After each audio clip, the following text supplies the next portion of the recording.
Starting in the city of Columbia with a group that says it's advocating for firefighters. They say they have concerns about the Columbia Fire Department, but Columbia city leaders say most of those concerns are largely unwarranted.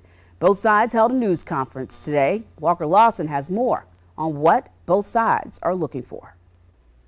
It all started on Monday when a press release was sent out from the Professional Firefighters Association of South Carolina, a group that is a union for firefighters across the state.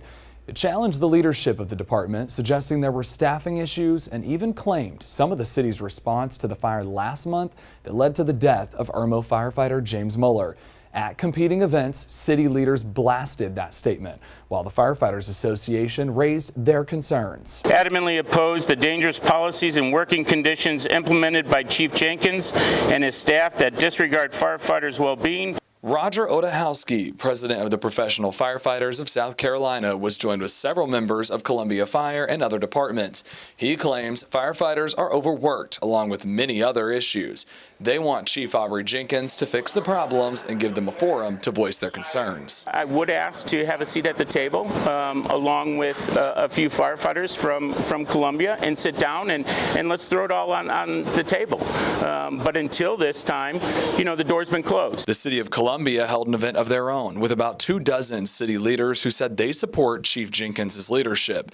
Jenkins himself didn't speak, but city manager Teresa Wilson said they're willing to work with anyone if they come forward and address them.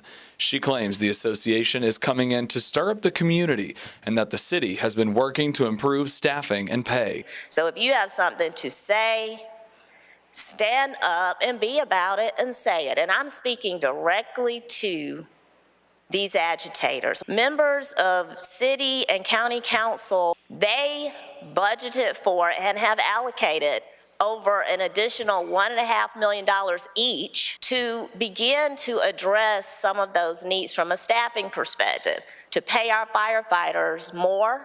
As for last month's fatal fire, she and Columbia Police Chief Skip Holbrook said the investigation isn't complete, but that Chief Jenkins had worked to make sure all the investigative resources were being used to get to the bottom of the cause of the fire. So very disrespectful and so very unnecessary to come into town when communities are at their most vulnerable. We don't fear, we welcome the investigative process. Let it continue. Now, as for that investigation, the city of Columbia said the full report from a national response team will be released in the coming weeks. Reporting in studio, I'm Walker Lawson, News 19 WLTX.